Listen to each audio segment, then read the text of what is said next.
संत संगे याचा वास सर्वकाळ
संत संगे यांचा वास सर्व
महायोगपीठे तटे भीमरथ्यं वरं पुण्डलीकाय दातुमिन्द्रे समागत्य तिष्ठन्त तमानन्दकन्दं परब्रह्मलिङ्गं भजे पाण्डुरङ्गाकार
गीतार्थबोधाया ज्ञानेश्वरी वै वृत्तिनिर्मिता येन चे प्राकृतिष्ठं समाधिस्थमूर्तिं भजे ज्ञानदेवम्। ओम नमो ज्ञानेश्वरा करुणाकरा दयाळा तुमचा अनुग्रह पावन दादू चराचरी। नमो ज्ञानदेवा नमो ज्ञान राजा नमो ज्ञान सिंधू सखा पूर्ण माझा मतिबंधते ज्ञानदाता दिनासी। नमस्कार साष्टांग श्री ज्ञानेश्वराशी संपाद्य ज्ञानंच विदाय भक्तिं विलोकितु येन समाधीश राज वैराग्यवन्तं विचारयुक्तं नमामि योगं मनसा गुरुंतम. ओम नमो शिवा आधी कावडी घेतली खांदी, विराली संत मांडी त्यांचे चरण रे वंदी. दयांचे केले अस्मरण, होय सखल विद्यांचे अधिकरण, ते जीवन दुसरी चरण श्री गुरुंचे ते नमस्कारुनी. आता अभिनव वाग्विलासिनी, ते चाथुर्य तलकामिनी, ते शारदा विश्वमोहिनी नेमले मीरा. सेवे लागी सेवक झालो, तुमच्या लाभलो निज चरणा. आहो स्वामी तुकया देवा, यावरी न करावा अहुवेरो. गुरुर ब्रह्मा गुरुर विष्णू गुरुर्देव महेश्वरा, गुरुर साक्षात परब्रह्म तस्मै श्री गुरुवे नमः. धल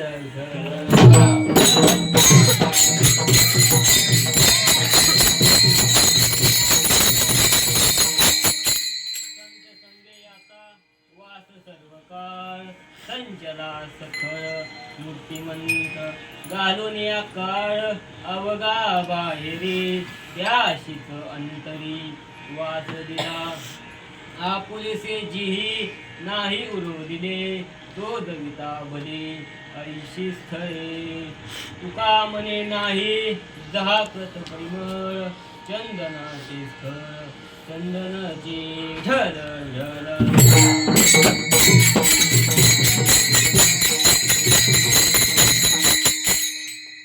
आजच्या कीर्तन रूपी सेवेकरता निवडलेला अभंग संत आदी संत महंत वैराग्यवंत देहूचे सुप्रसिद्ध साधू श्रीमंत श्री जगद्गुरु तुकोबाराय यांच्या अभंग गाथ्यातील उत्कृष्ट असा 4 चरणाचा अभंग आजच्या कीर्तन रूपी सेवेकरता निवडलेला आहे, घेतलेला आहे. विठ्ठल विठ्ठल.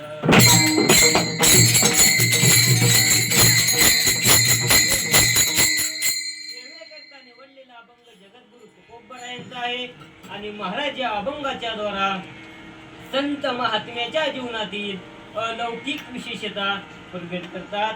ऐका, तसं तर पाहिलं तर तुमच्या आमच्यापेक्षा संतांचं जीवन कसं आहे, विशेष आहे, श्रेष्ठ आहे.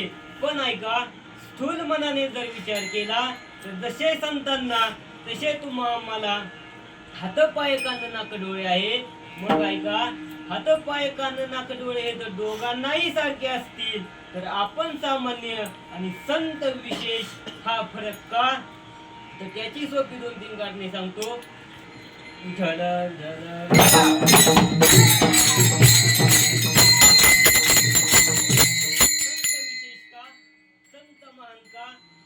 आम्ही सामान्य का आहोत?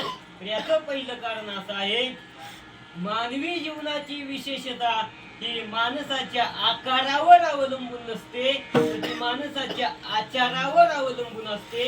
ऐका, आकार कोणता आहे यावर फार लक्ष दिलं जात नाही, परंतु आचार कोणता आहे फार महत्वाचा आहे.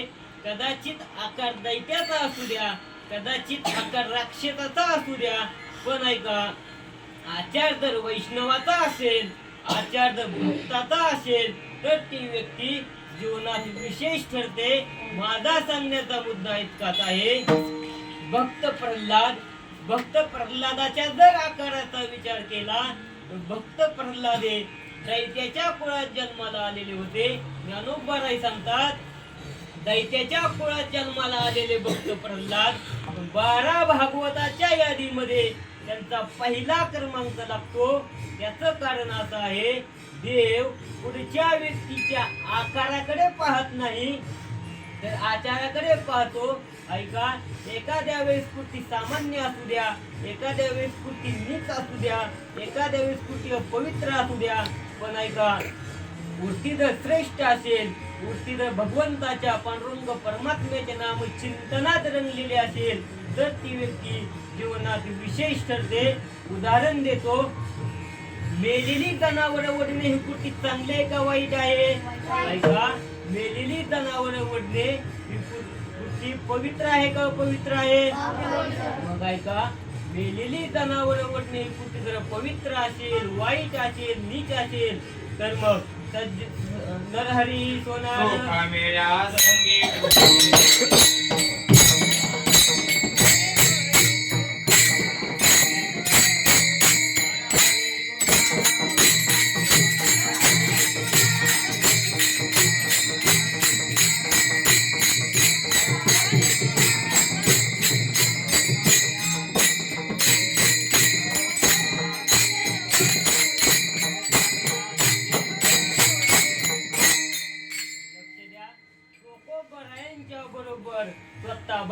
भगवंत पांडुरंग परमात्मा मेलेली जनावर ओढून आणायचे. तुम्हीच आता मला काय म्हटले की मेलेली जनावर ओढणे हे वाईट आहे, अपवित्र आहे, नीच आहे.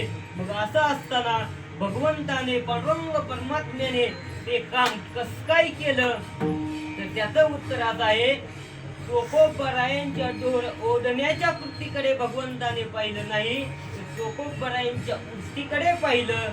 चोकोबरायांची वृत्ती पांडुरंग परमात्म्याच्या नामचिंतनात रंगलेली होती. देवाचे अंतरी उठला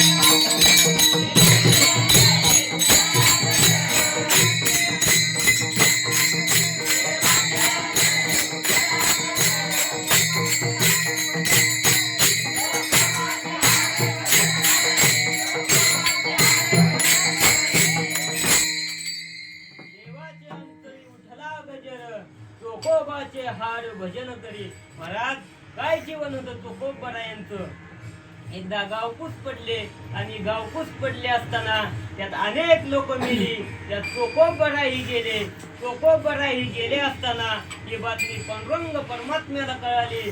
पांडुरंग परमात्म्याला ही बातमी कळाली असताना पांडुरंग परमात्म्याने नामदेव महाराजांना सांगितले, नामदेव महाराज जा म्हणे चोकोबरायांचे हाडे घेऊन या. त्यावर नामदेव महाराजांनी भगवंताला विचारले, देवा गावकूस पडले आणि त्यात अनेक लोक मेली, त्या चोकोबरायांचं हाड ओळखायचं कसं? तेव्हा पांडुरंग परमात्म्याने नामदेव महाराजांना लक्षण सांगितलं, खून सांगितली की नामदेव महाराज तुम्ही तिथे जावा आणि प्रत्येक हाड उचला आणि तुमच्या कानाला लावा. ज्या हाडातून विठ्ठल विठ्ठल असा आवाज येईल ते हाड माझ्या चोकोबरायांचं आहे असं ओळखायचं. कारण चोकोबरायांची वृत्ती भगवंताच्या नाम चिंतनात रंगलेली होती.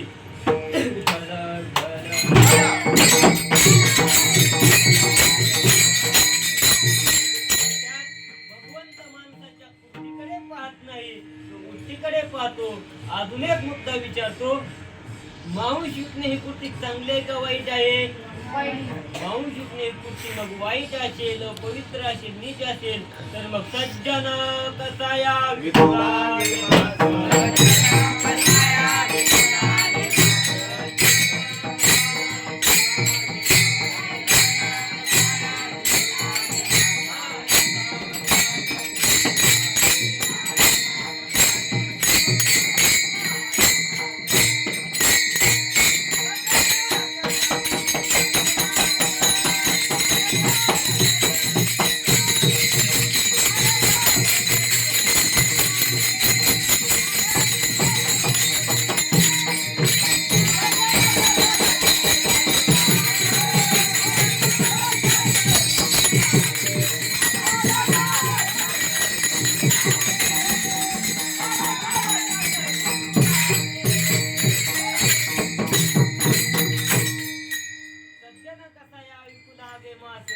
माया सावते असं भुरकू लागे.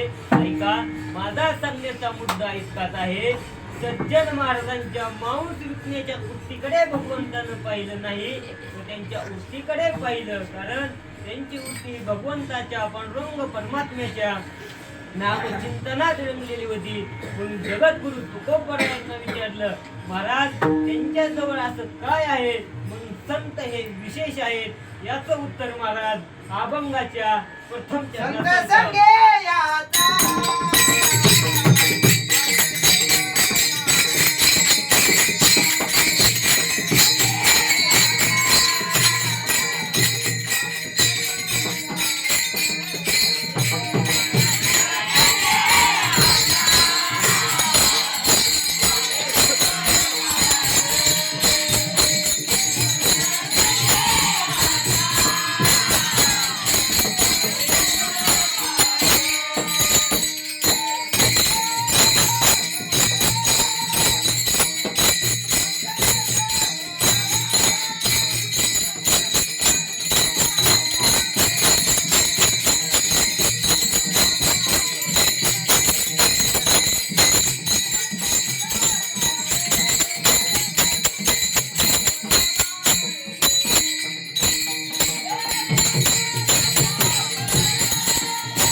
संचदास फळ मुक्तिमंत. महाराज अभंगाच्या पहिल्या चरणात संत आपल्यापेक्षा विशेष का आहेत याचं उत्तर प्रतिपादन करतात. असं त्यांच्या जवळ काय आहे म्हणून संत हे विशेष आहेत. संत संग याचा वास सर्व काळ, कारण देव त्यांच्या सर्व काळ सहवासात राहतो म्हणून संत हे विशेष आहेत असं महाराज या ठिकाणी प्रतिपादन करतात. ऐका, मायेचं प्राकट्य आहे पण अस्तित्व नाही. गाईच्या काशेत दूध आहे पण त्या गाईच्या काशेत असणारा गोचिड एक थेंब दूध पितो का दोन थेंब दूध पितो?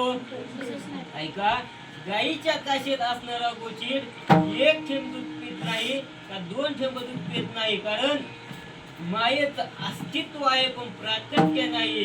गोचिडाच्या जवळ दुधाचं अस्तित्व आहे पण प्राकट्य नाही. ऐका, आजच्या कीर्तनातून करताच आलं तर समाजाचं पोषण करा पण कुणाचं शोषण करू नका, कारण गोचिडाच्या जवळ दुधाचं अस्तित्व आहे, गोचिडाच्या जवळ दुधाचं अस्तित्व आहे पण प्राकट्य नाही. तसं बेडगाच्या जवळ कमलकंदकाचं अस्तित्व आहे पण प्राकट्य नाही म्हणून बेडूक चिखलच खातो, कारण माऊली महावैष्णव ज्ञानोबराय गोडाशे बोलतात.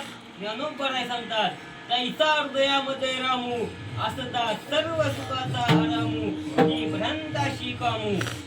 विषयावरी, कारण अस्तित्वापेक्षा प्राकट्य महत्वाचं आहे. उसातून साखर प्रगट करण्याकरिता विशिष्ट प्रकारची प्रक्रिया करावी लागते, तसं लाकडातून अग्नी निर्माण करण्याकरिता लाकडे एकमेकावर घासावी लागतात, कारण याच वयामध्ये याच काळामध्ये घासावी लागते. तेव्हा कुठं आपलं आरोग्य आपलं जीवन सुखी आणि समृद्धी बनते, कारण थंडीच्या काळात पहाटे 4 वाजता उठून अंगातून टप टप घाम निघेपर्यंत इंद्रायणीच्या घाटावर जाऊन मृदंगाच्या बाबतीत प्रॅक्टिस करावी लागते, अपवादाच्या बाबतीत रियाज करावा लागतो. तेव्हा कुठं आपल्याला भजनामध्ये, तेव्हा कुठं आपल्याला कीर्तनामध्ये अपवाद वाजवायला येत असतो, कारण मायेचं अस्तित्व आहे पण प्राकट्य नाही. जसं उसातून साखर प्रगट होते तसं भगवंताचं नाम चिंतन केलं की देव प्रगट होतो आणि दुधाचं आणि दह्याचं मंथन केलं तुपाचं प्राकट्य होतं. मन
कारण चिंतनाच्या द्वारा देव प्रगट होतो. आतापर्यंतच्या कीर्तनातून ध्यानात आला असेल की अस्तित्वापेक्षा प्राकट्य महत्वाचं आहे, कारण नाम चिंतनाच्या द्वारा देव प्रगट होतो. मान सांगतो, सोनी आता दिवस आजी अमृत पाहाला नाम आठविता रूपी प्रगट पै झाला. गोपाला रे गोपाला तुझे ध्यान लागो म्हणा, कारण अस्तित्वापेक्षा भगवंताचं नामचिंतन अत्यंत महत्वाचं आहे. जीवनामध्ये भगवंताचं नामचिंतन अत्यंत महत्वाचं आहे, कारण एखाद्या वेळेस ज्ञान, अभ्यास, पाठांतर कमी असू द्या, भगवंताचं जर नामचिंतन असेल तर ती व्यक्ती जीवनात विशेष ठरते. कारण ज्याच्यासाठी कसलीच अट नाही त्याचं नाव आहे नामस्मरण. कारण नामचिंतनाच्या द्वारा देव प्रगट होतो. जगद्गुरु तुकोबर यांना विचारलं, महाराज जे प्रगट झालेला देव संतांच्या जवळ का राहतो, याकरिता महाराज अभंगाच्या दुसऱ्या चरणात उत्तर सांगतात. घालून या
प्रगट झालेला देव त्यांच्या जवळ का सर्वकाळ राहतो, याकरिता महाराजांनी उत्तर दिलं, घालून या काळ अवघा बाहेरी. कारण इथे काळ या शब्दाचा अर्थ विकार आहे.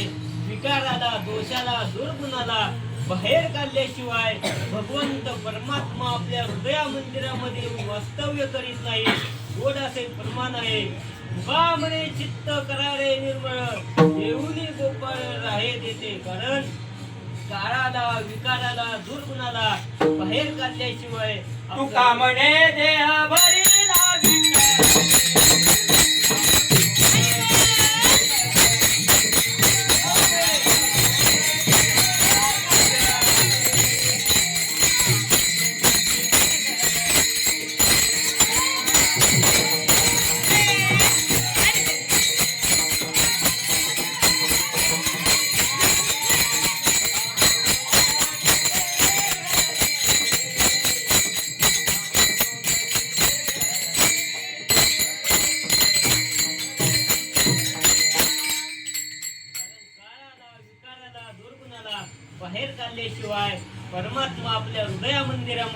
वास्तव्य करीत नाही.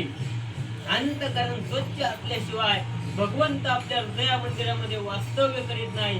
ज्ञानोबरायचं गोड बोलतात, ज्ञानोबराय सांगतात, आता हृदय हे आपले चौफाळून यावले, वरी बैसो पावले श्री गुरूंची. कारण आपलं हृदय मंदिर स्वच्छ असल्याशिवाय, पवित्र असल्याशिवाय भगवंत आपल्या हृदया मंदिरामध्ये वास्तव्य करत नाही. लक्ष द्या.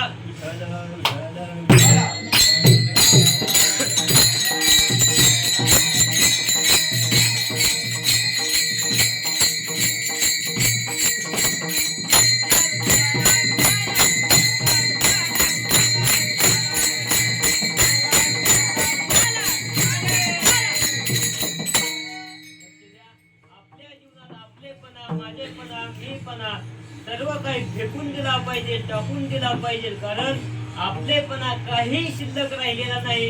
हेच महाराज अभंगाच्या तिसऱ्या चरणात सांगतात. आपुलेसे जीलाही उरोजी रे.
आपलेपणा संसारात दुःखच देतो आणि आपलेपणा परमार्थात सुख दिल्याशिवाय राहत नाही. ज्यांनी ज्यांनी भगवंत प्राप्तीकडे जात असताना आपलेपणा फेकून दिला, माझेपणा फेकून दिला, त्यांचा महिमा झाकला तरी झाकत नाही. ज्यांनी ज्यांनी नाम चिंतनाच्या द्वारा देव प्रकट केला त्यांचाही महिमा झाकला तरी झाकत नाही, त्यांची कीर्ती झाकली तरी झाकत नाही. तेच महाराज अभंगाच्या शेवटच्या चरणात सांगतात. तुका म्हणे नाही झाकत परिमा